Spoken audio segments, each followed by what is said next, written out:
Dad said my wedding was upsetting his favorite stepdaughter and told me to postpone it. That was the day I cut him off for good. You are not going to believe what happened just 3 weeks before my wedding.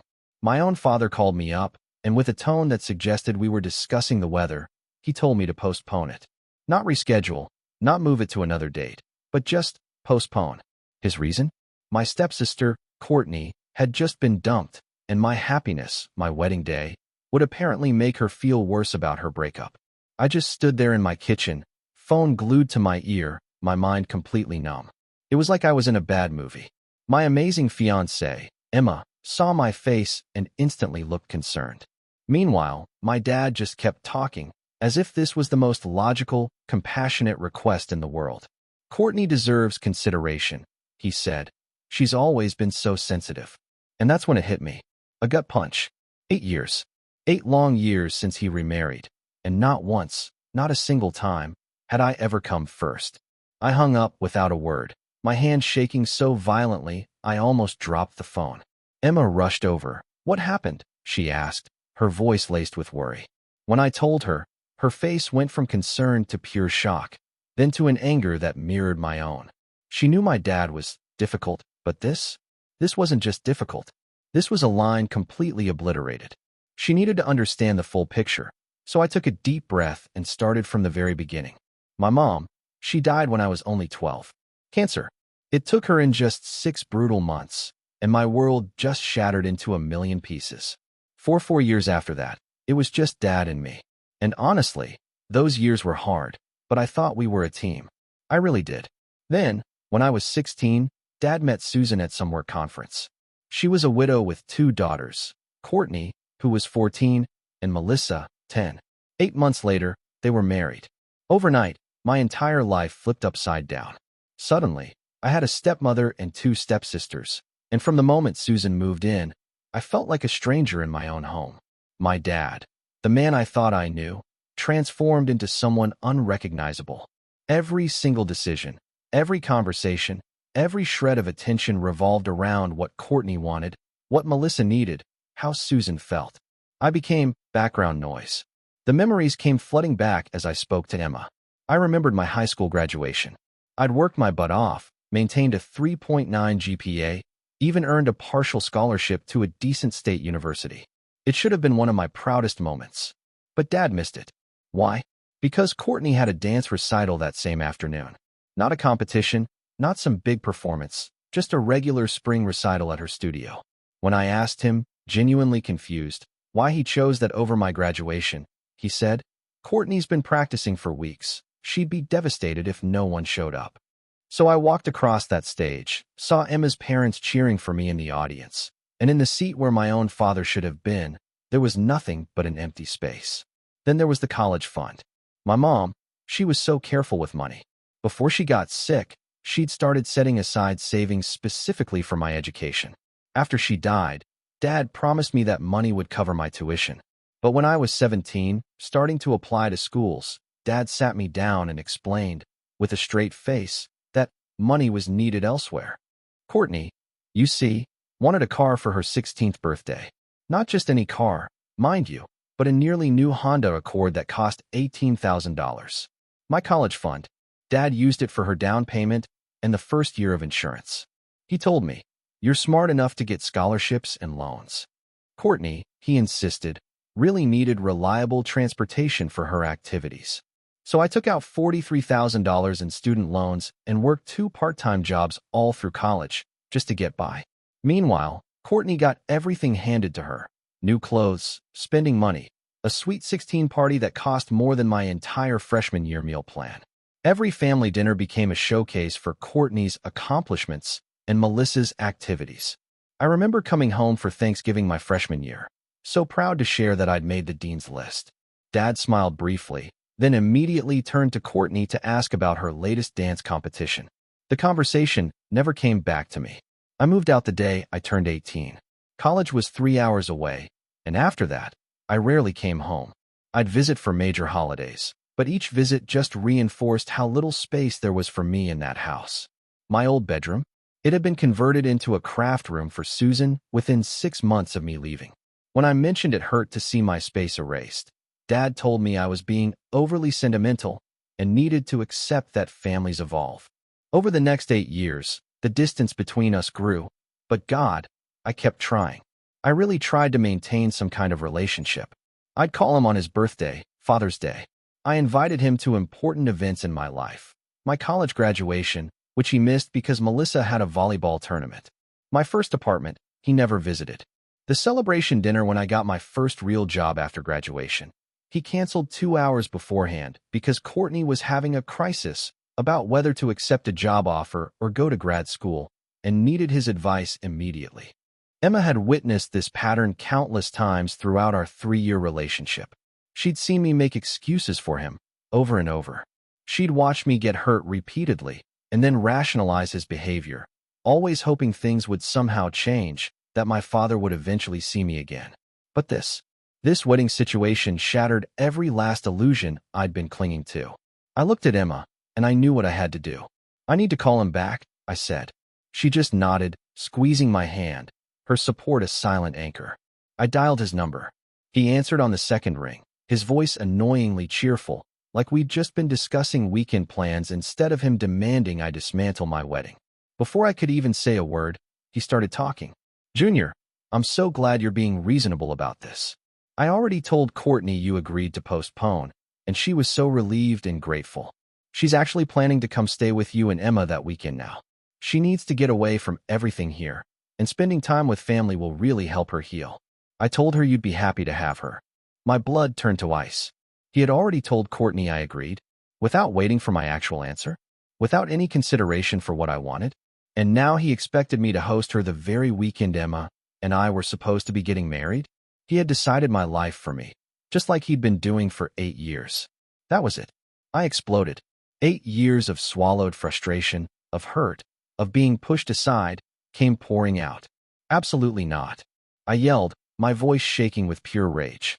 "The wedding is happening exactly as planned, and you had no right to tell Courtney I agreed to anything." Dad's tone changed instantly. It went cold and hard. "If you're going to be this selfish and inconsiderate," he sneered, "maybe I won't attend the wedding at all. Maybe you need to think about what kind of son refuses to make a small sacrifice for his sister's emotional well-being." "Courtney isn't my sister." I shot back, my voice raw. "She's your stepdaughter, and her breakup has nothing to do with my wedding. If you choose not to come, that's your decision, and I'll survive just fine without you." Then, before he could respond, I hung up. Emma wrapped her arms around me. I was shaking, adrenaline flooding my system. Part of me felt terrible, like I'd just done something unforgivable. The other part felt strangely liberated, like I'd finally said things that needed saying years ago. That feeling of liberation lasted about 2 hours. Then my phone started blowing up. First, Susan called. She was crying hysterically, claiming I was breaking the family apart, that it had always been difficult, but this was too much. She insisted Courtney was so distraught over her breakup that Susan was worried about her mental health, and having the wedding go forward would push Courtney over the edge. She actually used the word suicidal. I knew it was manipulation. Classic emotional blackmail. But hearing it still made me feel sick to my stomach. Then came a text from Melissa, the younger stepsister I'd barely spoken to in 5 years. Her message was short and vicious. She wrote that I'd always been the problem in the family, that I was jealous of Courtney and had been since day one, and that my selfishness was finally showing its true colors. She finished with, "Their family was better off without me." Next was Uncle Frank, my dad's older brother.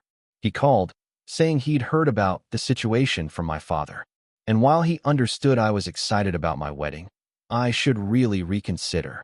"Family harmony is important," he droned. "Dad had been through so much raising you alone after your mother died. Didn't I owe him some consideration? Couldn't I just push the wedding back a month or two?" That's when it clicked. I realized exactly what was happening. Dad had immediately launched a full-scale campaign, calling everyone in the family and spinning his twisted version of events. He was painting himself as the reasonable, suffering father trying to keep everyone happy, and me as the ungrateful, selfish son who refused a simple request. Uncle Frank kept talking, but I stopped him mid-sentence. I asked him, "Did Dad mention that this simple request came 3 weeks before my wedding? Did he mention that deposits were non-refundable, that guests had made travel plans, that Emma and I had been planning this day for over a year? Did Dad mention that he had already told Courtney I agreed to postpone without even asking me first? There was a long silence on the other end. Uncle Frank's voice, when it came, was slow and hesitant. No, he said. No, he didn't mention those details. He made it sound like the wedding was months away, and you were just being stubborn. I thanked Uncle Frank for calling and said I needed to go. After I hung up, Emma's parents called. They'd heard about what was happening through the family grapevine and were absolutely outraged on my behalf. Emma's father, David Hood, a quiet, straightforward man who had always treated me with more warmth than my own father, said he would be honored to walk me down the aisle if my dad didn't come. The offer made my throat tight with unexpected emotion. My best friend, Tyler, who I'd known since middle school and who had witnessed my father's transformation after the remarriage, came over that evening. He reminded me of all the times Dad had let me down, all the broken promises and missed moments.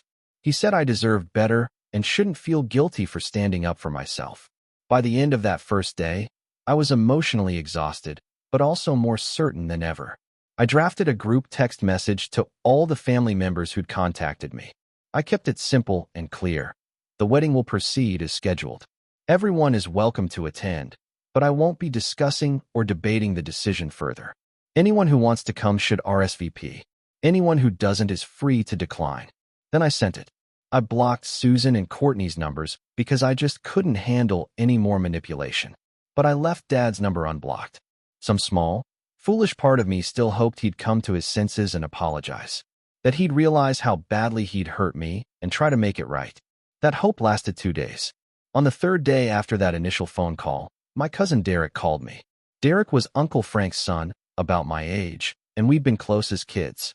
His voice was hesitant when I answered. He said he needed to tell me something, that he felt like I deserved to know. Dad and Susan were planning what they called a family intervention dinner. It was scheduled for the night before my wedding rehearsal dinner, and they'd invited my maternal grandparents, Uncle Frank, Derek, and several other cousins. The purpose? To pressure me into postponing the wedding. They were going to ambush me, hoping group pressure would change my mind. But here was the worst part. They hadn't invited me. They were planning to show up at my rehearsal dinner location and stage their intervention there, in front of all my friends and Emma's family. Derek said he'd agreed to come before he understood what they were really planning. Now that he knew, he thought the whole thing was wrong. He wanted me to be prepared. I felt like I'd been punched in the stomach. My father was willing to sabotage my rehearsal dinner. He was willing to humiliate me in front of everyone I cared about. He'd lied to extended family members to get them on his side. Derek told me something else, too. Dad had been spreading specific lies. He'd told people I'd uninvited Courtney from being a bridesmaid out of spite. The truth was, I never even asked Courtney to be in the wedding party. We weren't close. Emma had her sister and 3 close friends as bridesmaids. Dad was in the original plan to walk me down the aisle. That was his only role. But he'd rewritten history to make me look cruel. He'd also told people I demanded he not bring Susan to the wedding, which was completely false. Susan was invited. Every family member was invited. I never excluded anyone. Dad had constructed an entire narrative where I was hostile and unreasonable, where I'd been pushing my stepfamily away for years out of jealousy and resentment. He'd made himself the victim of my bad behavior. After I got off the phone with Derek, I sat in silence for several minutes, just trying to process everything. Emma came home from work and found me staring at the wall. When I explained what Derek had told me, her expression hardened with fury. Then it changed to sheer determination. She said we should go to the rehearsal dinner location early. We'd confront this heathen, instead of letting Dad control the situation. We'd get there before them and be ready. I called my maternal grandparents next. Grandma Helen and Grandpa Robert had raised my mother, and they'd been absolutely devastated when she died. They'd always been loving toward me, but they lived 4 hours away in a small town, and we didn't see each other as often as we should. Dad had told them they were invited to what he described as a family meeting before the wedding. They thought it was going to be a nice gathering. When I explained the truth, Grandma Helen's voice went hard in a way I'd rarely heard. She said they'd be at the rehearsal dinner early with me. Then she said something that changed everything. She asked if I knew about the life insurance money. I went quiet. She asked again, her voice tight. Did your father ever tell you about the life insurance payout after your mother died? I said, no, I didn't know anything about life insurance. I knew Mom had some, but Dad never discussed it with me. Grandma Helen was silent for a long moment. Then she said my mother had a policy through her job, a substantial one. When she died, Dad received a payout of $300,000. The policy specifically stated that the money was intended to secure my future, my education, my first home.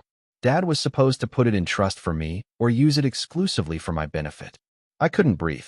$300,000. While I'd struggled through college with loans and 2 jobs. While I'd lived in a cramped studio apartment after graduation because I couldn't afford anything better. While I'd saved for 3 years just to afford a modest wedding. Grandma Helen said she and Grandpa Robert had always wondered why I had such financial struggles in college. Dad had told them the life insurance money went into a college fund for me, but they'd noticed I was clearly working multiple jobs and taking out loans. They'd wanted to ask, but didn't want to overstep. Now, knowing what Dad had done with my wedding, she was beginning to suspect the worst. She asked if I'd be willing to look into what happened to that money. If Dad had used it for other purposes, there might be legal recourse. I told her yes. Absolutely yes. The night of the rehearsal dinner arrived. Emma and I got to the venue an hour early, along with Emma's parents and her sister. My grandparents drove in and met us there, along with Tyler and a few other close friends who I had warned about the potential drama. Sure enough, when we arrived, there were already cars in the parking lot. Through the window of a private room off the main dining area, I could see Dad, Susan, Uncle Frank, and about 8 other family members gathered around a table. They hadn't expected me to be there yet. I walked in with Emma holding my hand, my grandparents flanking me, and Tyler right behind us. The room went dead silent when I opened the door. Dad's face cycled through shock, anger, and then a forced, smarmy smile. He started to speak, something about how nice it was that we could all gather as a family before the big day. His tone was condescending, like he was talking to a child who'd wandered into an adult conversation. I didn't let him get far. I'd spent 2 days preparing for this moment, and I was done with his manipulation. I said, calmly but clearly, that I understood they were planning an intervention to pressure me into postponing my wedding. I said I was aware Dad had been spreading lies about me to justify his unreasonable demands. I addressed the room, looking at each family member in turn, and told them the truth. I was never asked to postpone months in advance. The request came 3 weeks before the wedding. I never uninvited Courtney from being a bridesmaid, because she was never asked to be one. I never demanded Dad not bring Susan. Every single claim he's made is false. Uncle Frank looked deeply uncomfortable. A few cousins shifted in their seats. Dad tried to interrupt, tried to spin it, but I just kept talking. I explained about the missed graduations, the college fund that went to Courtney's car, the 8 years of being invisible in my own family. Then, Grandma Helen stood up. She's a small woman, barely 5 feet tall, but in that moment, she seemed immense. Her voice was steady and cold. She looked directly at Dad and asked, "What happened to my daughter's life insurance money? $300,000 that was meant for Junior's future. Where did it go?" The room went completely silent. You could have heard a pin drop. Susan's face drained of all color. Uncle Frank's eyes widened. Dad stammered, his mouth opening and closing like a fish out of water. He finally managed to say he'd used it for family expenses, that raising 3 kids was expensive, that the money had gone toward household costs. Grandpa Robert spoke for the first time, his voice quiet, but carrying absolute authority. He said, "You mean you used our daughter's death money to buy Courtney a car, pay for her private dance classes, send your new family on vacations, and fund a lifestyle Junior was never part of, while he took on debt for an education that money was meant to cover?" Dad couldn't answer. His face went red, then pale. He looked trapped. Susan started crying, saying they'd needed the money, that Dad was supporting for people, and she'd thought it was okay to use. She was trying to paint them as victims of circumstance, but the damage was done. Uncle Frank looked horrified, clearly realizing he had been fed a pack of lies. Several cousins were openly staring at Dad with disgust. Derek wouldn't even look at his uncle, just shook his head slowly. The truth was out, and there was no taking it back. The private room erupted in whispers and muffled cries. Susan's crying got louder, almost theatrical. She kept saying they needed the money, that they were just trying to take care of their family, that nobody understood how hard it was. Each word made me angrier because she was still trying to justify what they'd done. I stayed remarkably calm. 8 years of hurt had crystallized into perfect clarity. All the confusion and self-doubt I'd carried, wondering if I was too sensitive or ungrateful, evaporated. I saw my father and stepmother for exactly what they were. I looked at Dad and spoke slowly, making sure every word landed. You stole my inheritance. You erased my mother's memory. You replaced me with a ready-made family the first chance you got. You're not my father anymore. Not in any way that matters. Dad's face twisted. He tried to recover, to spin the narrative back. Emma had been quiet up until that point, standing beside me with her hand in mine. But something in Dad's tone pushed her over the edge. She stepped forward, and her voice cut through the noise like a blade. She listed every major event in my life over the past 3 years that Dad had missed. My college graduation, where I'd walked across the stage with honors. The celebration dinner when I got my first promotion at work. Our engagement party, which he had RSVP'd to and then canceled the day before because Melissa needed help moving into a new apartment. The birthday dinners. The holidays where he'd shown up late and left early. The phone calls he'd promised to return and never did. Emma finished. A parent shows up. You never did. Not for Junior. You showed up for Courtney and Melissa, but your own son might as well have been invisible. That's not complicated. That's not pressure. That's a choice. You chose them over him every single time. Her words hung in the air. Several people were nodding. Susan tried to defend him, but even she seemed to realize how weak it sounded. I made my final statement. I told everyone in the room that the wedding was happening the next evening. They were all welcome to attend if they wanted to celebrate with us. But Dad was no longer invited. After what he'd done, after the lies and the theft and the years of neglect, I didn't want him there. This was supposed to be the happiest day of my life, and I refused to let him taint it. I asked the venue coordinator, who'd been hovering nervously near the door, to have security escort Dad and Susan out. Dad's face went purple with rage. Susan started shrieking that I was cruel and heartless, that I'd regret this, that I was throwing away my family over nothing. Security arrived quickly. 2 large men in dark suits appeared at the door. Dad tried to argue, but they were professional and firm.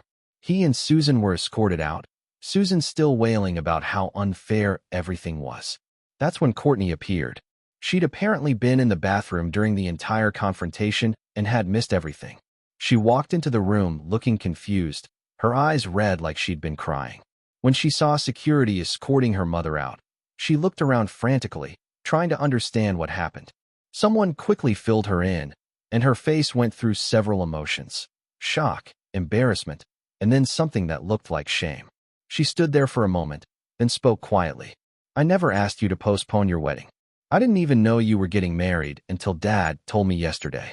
He said you'd offered to change the date for me, and I should be grateful. The room went silent again. This was yet another lie. Dad had fabricated Courtney's supposed devastation, her desperate need for the wedding to be postponed. He had used her as a prop in his manipulation without even telling her the truth. Courtney looked at me, and for the first time in 8 years, I saw something genuine in her expression. She said she barely knew me, that Susan had always made everything about her and Melissa's comfort, and she was starting to realize how messed up that was. She said she was sorry, and then left quickly, following security out to find her mother. After they were gone, the energy in the room shifted completely. The remaining family members rallied around me. Grandma Helen hugged me tight and whispered that she was proud of me. Grandpa Robert shook my hand firmly and promised they'd help me get answers about the life insurance money. Uncle Frank approached me hesitantly and asked if we could talk privately sometime after the wedding. He wanted to understand how he had been so blind, and he wanted to rebuild our relationship the right way. The planned intervention had backfired spectacularly. Instead of isolating me, it had exposed the truth and brought clarity to everyone present. We moved to the main dining area where the actual rehearsal dinner was supposed to take place. Emma's family and our friends had been waiting, aware something was happening, but not sure what. When we explained, they were supportive and loving, exactly what I needed. The rehearsal dinner ended up being a strange but meaningful evening. It became less about practicing for the wedding and more about celebrating the fact that I'd finally stood up for myself. People shared stories, laughed, and created a warmth that had been missing from my family gatherings for years. That night, Emma and I got home around 11. I was exhausted, emotionally wrung out, but also feeling lighter than I had in years. I had confronted the man who was supposed to protect me and had instead betrayed me. I'd spoken my truth. I'd set boundaries. At 2 in the morning, my phone buzzed. A voicemail from Dad. I almost deleted it without listening, but something made me press play. His voice came through the speaker, tight with anger. There was no apology, no reflection. Instead, he doubled down on everything. He said I had always been jealous of Courtney, that my resentment had poisoned me. He said I was ungrateful for everything he had done for me after Mom died, that raising me alone for 4 years had been a sacrifice I never appreciated. He said I was making the biggest mistake of my life by cutting off my family, that I'd regret this when I was older and realized what I'd thrown away. The voicemail ended with a threat disguised as concern. When you come crawling back, and you will, don't expect me to forgive you easily. You've burned bridges that can't be rebuilt. Think about that before you go through with this wedding. I saved the voicemail, not because I wanted to listen to it again, but because it was evidence. Evidence of his mindset, his manipulation, his complete inability to take responsibility. That message confirmed what I'd suspected, but hadn't fully accepted until that moment. My father would never change. He would never admit fault. He would never be the parent I needed him to be. And strangely, that realization brought peace. I wasn't hoping anymore. I wasn't waiting for him to suddenly become different. I could finally let go. I woke up on my wedding day feeling a mix of nervous energy and absolute certainty. Despite everything that had happened, or maybe because of it, I knew I was making the right choice in marrying Emma.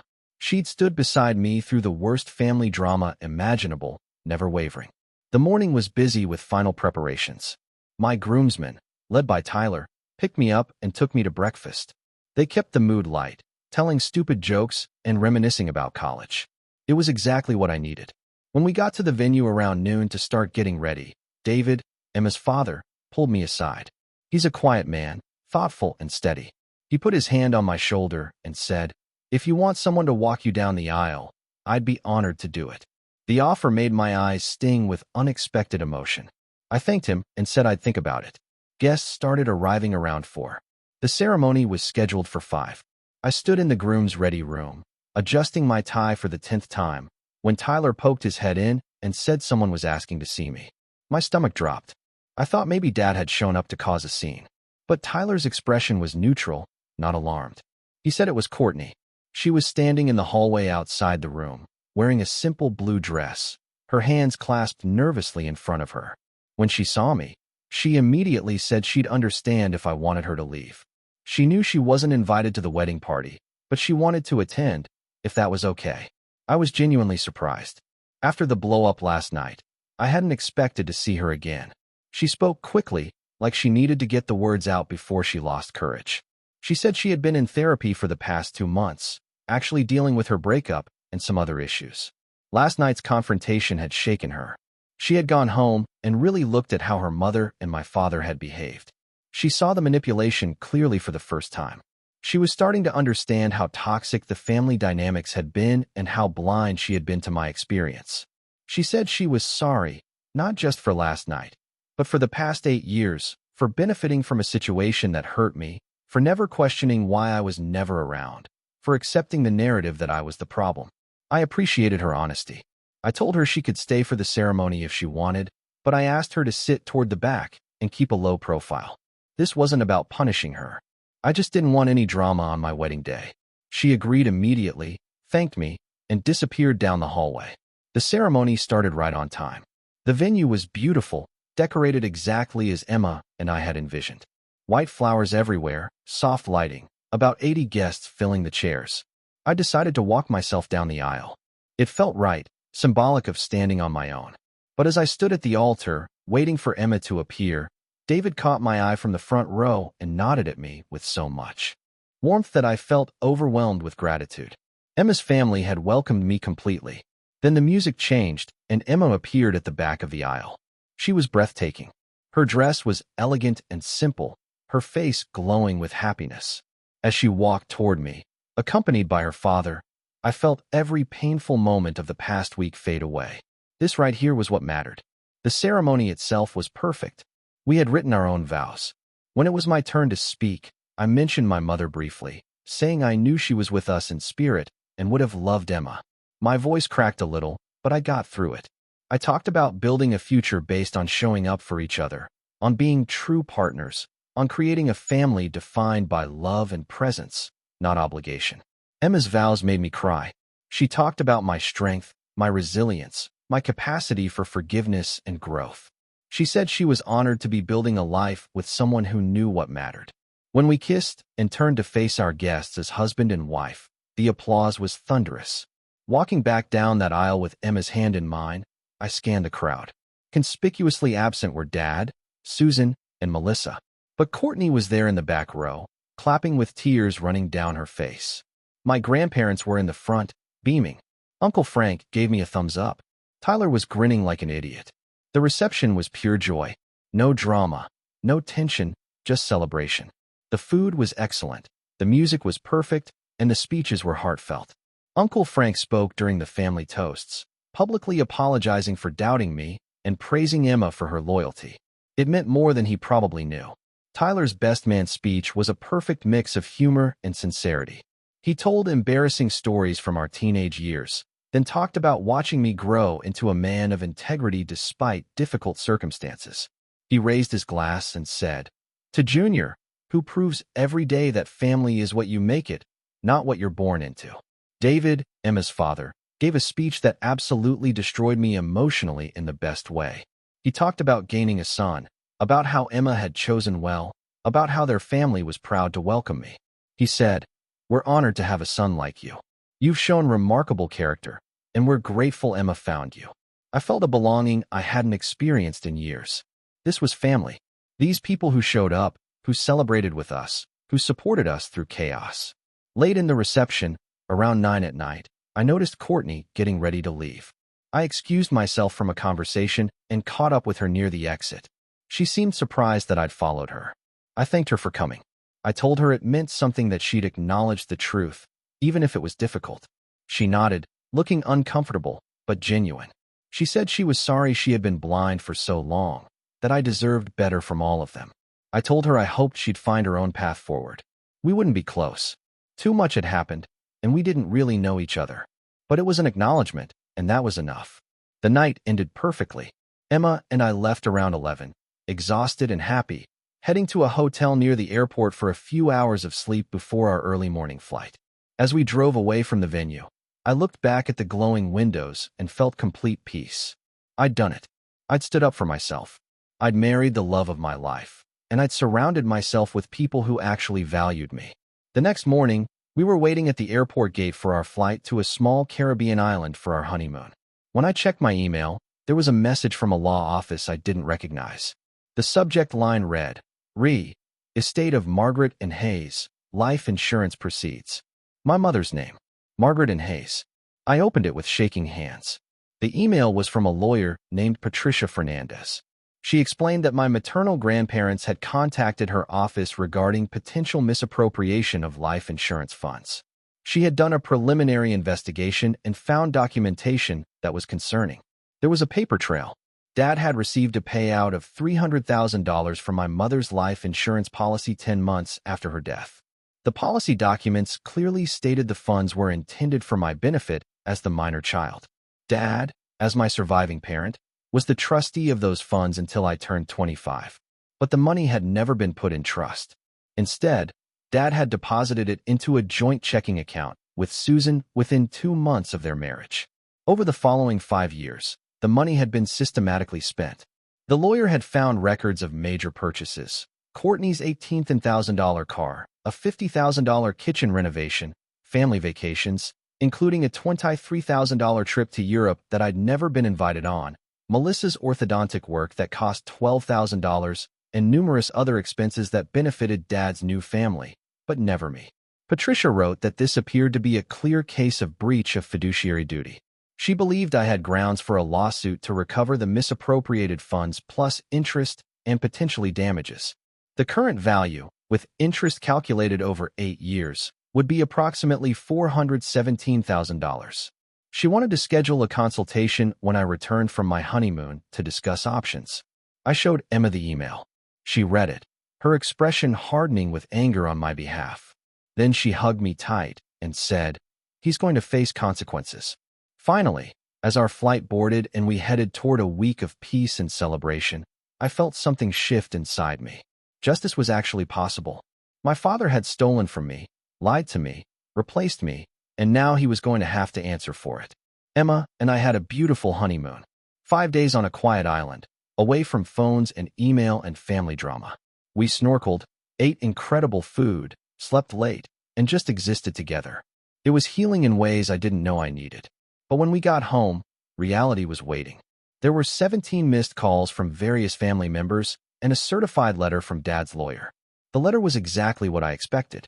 It threatened me with a defamation lawsuit if I continued to spread false and malicious claims about his use of my mother's life insurance money. It called my accusations baseless and harmful and demanded I immediately cease discussing the matter with anyone. I forwarded the letter to Patricia Fernandez, my lawyer. She called me within an hour, laughing. She said threatening letters like this were common when someone got caught doing something indefensible. It was intimidation, nothing more. Dad's lawyer knew the evidence was damning. Patricia had been busy during the week I was gone.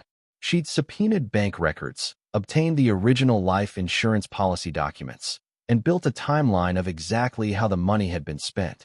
The case was even stronger than she'd initially thought. She showed me everything during our consultation. The policy was crystal clear. My mother had specifically designated the funds for my education, future housing costs, and overall welfare. Dad was named as trustee, but the money was legally meant for me. By depositing it into a joint account with Susan and spending it on household expenses and his stepchildren, he'd violated his fiduciary duty. The paper trail was devastating. Within 6 months of depositing the insurance money, Dad had purchased Courtney's car. The dealership records showed his signature, and the payment came from the account containing my mother's life insurance funds. A year later, Susan's name was added to the deed of Dad's house using money from the same account for closing costs. The European vacation had been booked and paid for using that account while I was working 2 jobs to afford textbooks. Patricia recommended we file a civil lawsuit for breach of fiduciary duty, conversion of funds, and fraud. She believed we could recover the original amount plus interest and potentially additional damages for emotional distress. Within 2 weeks, the lawsuit was filed. Dad's lawyer immediately contacted Patricia, trying to negotiate a settlement. The opening offer was insulting: $50,000 in exchange for me dropping all claims and signing a non-disclosure agreement. I was furious. The original amount with interest was over $400,000. Dad wanted to pay me $50,000 and buy my silence. Patricia advised me to reject the offer, and I did without hesitation. Depositions began a month later. The legal process moved faster than I expected because the evidence was so clear-cut. Dad tried to claim the money had gone to household expenses that benefited me, too, but the records showed otherwise. During the years he was spending my mother's life insurance money, I was living in a college dorm, surviving on ramen noodles and student loan funds. Susan's deposition was apparently a disaster. According to Patricia, she had been evasive and contradictory. First claiming she didn't know where the money came from, then admitting she knew it was life insurance, but thought it was okay to use for family needs. When confronted with specific purchases like Courtney's car, she broke down crying and said they'd just been trying to give the girls a good life. The discovery process revealed even more. Some of the life insurance money had been used to purchase a small rental property, and that property was in Courtney's name. Dad had literally converted my inheritance into an asset for my stepsister. The rental property was now worth about $90,000 and generated monthly income. Dad had also used $35,000 of the insurance money to pay off his own credit card debt from before he even remarried. He had essentially stolen from his dead wife's son to clean up his own financial mess. As all of this came to light, extended family members reached out with apologies. People who'd believed Dad's version of events were horrified when they learned the truth. Some relationships were rebuilt. My cousin Ashley and I started having regular phone calls. Uncle Frank took me to lunch and spent 2 hours apologizing and trying to understand how he'd missed the signs. But not everyone came around. Melissa, the younger stepsister, sent me a long, angry email defending our parents. She said I was being vindictive, that families were supposed to forgive each other, that I was destroying Dad and Susan's lives over money. Courtney, however, said she was trying to build her own life independent of their dysfunction. She'd started paying rent on her own apartment, covering her own expenses. She'd even looked into what would happen to the rental property in her name if I won the lawsuit. She said if the court determined it should be mine, she wouldn't fight it. She hadn't asked for it in the first place. I appreciated her honesty. I told her I didn't blame her personally for what Dad and Susan had done. She had been a kid when most of it happened, but I also told her I didn't think we'd be close. Too much history, too much pain. She understood. Over the next few months, my life stabilized in wonderful ways. Emma and I found a small house we loved and made an offer. My career was going well, with a promotion and raise that gave us more financial breathing room. We were building something real and solid together. The lawsuit negotiations continued. Dad's second offer was $125,000. Still insulting. Patricia advised that if we win a trial, we'd likely win significantly more. I told her to prepare for trial. I wanted him to face full accountability. The third offer came right before the trial date. $275,000 paid over 3 years in structured payments, plus the rental property, in Courtney's name, would be transferred to me. In exchange, I agreed not to pursue additional damages for emotional distress. Patricia said it was a reasonable offer. Trial was expensive and uncertain, even with strong evidence. The settlement would give me substantial funds to build my life, recover most of what was stolen, and close this chapter. I agreed to the settlement. It wasn't everything, but it was justice. Real, tangible justice. The day I signed the settlement papers, I felt closure. Not happiness exactly, but resolution. My father was being held accountable. The money that should have been mine was finally coming back to me. I could move forward. 2 days after the settlement was finalized, Dad showed up at my workplace. Security called me before letting him into the building. I could have had them turn him away, but something made me agree to meet him in the lobby. He looked terrible, haggard, like he hadn't slept in days. His clothes were wrinkled, and he'd lost weight. When he saw me, he started talking immediately, his words tumbling over each other. He begged me to drop the settlement, claimed it would bankrupt him and Susan, that they'd lose their house if they had to pay me. He played the victim again, saying I was destroying his life over ancient history. He said the money was spent years ago. It was gone, and making him pay it back now was cruel and vindictive. I let him talk himself out. Then I spoke, my voice calm and steady. I'd practiced these words in my head for weeks. You had 8 years to be my father. You chose Susan's daughters instead. You had 3 weeks before my wedding to apologize. You chose to lie and manipulate. You had a month after the wedding to make things right. You chose to leave a voicemail blaming me for everything. This isn't revenge. This is accountability. Mom would have wanted her money to help me build my life. And that's exactly what's happening now. Dad's face twisted with rage. The mask of victimhood slipped, and I saw his true self underneath. His voice went cold and hard. Your mother would be ashamed of the vindictive, heartless person you've become. She'd be disgusted. Something inside me that had been holding on to hope finally let go. My father didn't love me the way a father should. Maybe he never had. Maybe he was incapable of it. But either way, I didn't need him anymore. I turned and walked away without another word. Security escorted him out of the building. I went back to my office, closed the door, and sat quietly for a few minutes. It was over. Truly over. I would never see him again. And I was okay with that. 6 months passed. 6 months of building a life that felt genuinely mine for the first time. Emma and I closed on our house, a 3-bedroom ranch in a quiet neighborhood with good schools. We used part of the first settlement payment for the down payment and still had money left for furnishing it the way we wanted. No hand-me-downs, no making do. We chose everything together. The house had a backyard, which was important to both of us. We wanted space for future kids to play for. Summer barbecues, for a garden. It felt like a real beginning. I'd started having weekly dinners with Grandma Helen and Grandpa Robert. Every Sunday, I'd drive out to their place or they'd come to us. We'd cook together and spend hours talking. They shared stories about my mother, memories I'd never heard. I learned she'd been stubborn and fiercely loyal, that she'd had a sarcastic sense of humor, that she'd loved old movies and hated mornings. These dinners became sacred to me. Through them, I felt connected to Mom in a way I hadn't since she died. Dad had essentially erased her from the house after Susan moved in, putting away photos and avoiding talking about her. Grandma and Grandpa gave her back to me through their stories. Courtney visited occasionally. Our relationship would never be sisterly, but there was mutual respect. She'd continued therapy and was working on establishing her own identity separate from Susan and Dad. She'd gone back to school to finish a degree she had abandoned years ago. She was trying, and I appreciated that. I'd reconnected with Uncle Frank, too. He'd been genuinely horrified by what Dad had done and was working to repair our relationship. It would take time, but I was open to it. He'd owned his mistakes and was showing up differently now. Emma's family had fully embraced me as one of their own. Her parents included me in all family events. Her siblings treated me like a brother. I'd gained a family by marriage that was healthier and more functional than the one I'd been born into. At work, I received another promotion. The stability in my personal life had allowed me to focus and excel professionally. I was building a career I was proud of, working with people I respected. The rental property that had been in Courtney's name was officially transferred to me. I decided to keep it as an investment. The monthly rental income would go towards saving for my future kids' college funds. The irony wasn't lost on me. Money that Dad had stolen from my education fund would now fund my children's education. Then, in early spring, Emma told me she was pregnant.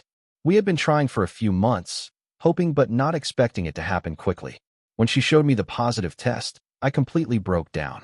Happy tears, overwhelming joy mixed with terror and determination. I was going to be a father, and I was going to be the father my dad never was. That night, I wrote a letter to my unborn child. I poured everything into it, all my promises and hopes. I promised to always show up, to prioritize them, to make them feel valued and seen, to protect them, but also let them grow, to be present for the big moments and the small ones, to never make them compete for my attention or love, to be honest about my mistakes, and always try to do better. I included a photo of my mother in the letter, telling my child about the grandmother they'd never meet, but who would have loved them fiercely. I wanted them to know where they came from, the good and the difficult parts. On what would have been Mom's 53rd birthday, Emma and I planted a tree in our backyard, a Japanese maple with delicate red leaves. We stood there together, my hand on Emma's still flat belly, and I felt my mother's presence stronger than I had in years. I imagined her proud of the man I'd become, the family I was building, the courage it took to walk away from toxicity. I'd been in therapy throughout these months, processing everything. My therapist helped me understand that cutting off my father wasn't cruelty. It was self-preservation, that loyalty to family doesn't mean accepting mistreatment, that I had the right to protect my peace. I learned that I couldn't force someone to value me. My father had made his choices consistently for 8 years. I had made excuses for him, hoped he'd change, bent myself into shapes trying to earn his love. But his inability to see me, to prioritize me, to treat me with basic decency, wasn't my failure. It was his. Therapy helped me grieve the father I needed, but never had. I'd been mourning that loss for years without realizing it. Acknowledging the grief allowed me to finally move past it. I was learning that real family, the family that matters, is chosen through actions. It's the people who show up, who keep their promises, who celebrate your successes and support you through failures, who see you and value you consistently. By that definition, I was surrounded by family. Emma and her parents and siblings, my grandparents, Tyler, and a few close friends who'd stuck with me through everything. Uncle Frank, slowly earning his way back. Even Courtney in her limited way, showing up differently than before. As Emma's pregnancy progressed, and we started preparing the nursery, I felt profound peace. I was building something my father never could, a home based on love and presence, not obligation and control. The settlement payments continued coming quarterly. We were smart with the money, investing most of it, using some for the house and necessities. That money, my mother's gift to me that had been stolen and was now returned, was securing our future. I thought about my father sometimes, wondered how he was doing, but I didn't reach out. I didn't need to know. He made his bed, and whatever he was lying in now was a consequence of his own choices. I hoped he'd learned something, but I didn't expect it. Some people never change. What mattered was that I had changed. I'd found my voice. I'd set boundaries. I'd protected my future and my family. I'd chosen myself when everyone else expected me to sacrifice for their comfort. Standing in our backyard one evening, Watching the sunset paint the sky orange and pink, Emma beside me with her hand resting on her growing belly, I understood something fundamental. My father had taught me what not to be. In his neglect and betrayal, he'd shown me exactly the kind of man I refused to become. And in that painful, backwards way, maybe that was the greatest lesson he could have given me. I learned that you can't force someone to value you, but you can decide to value yourself. You can recognize when a relationship is poison and have the courage to walk away. You can build a new family, a chosen family that reflects your values. Sometimes the bravest thing you can do is close a door that should have been closed years ago. It's not about hate or revenge.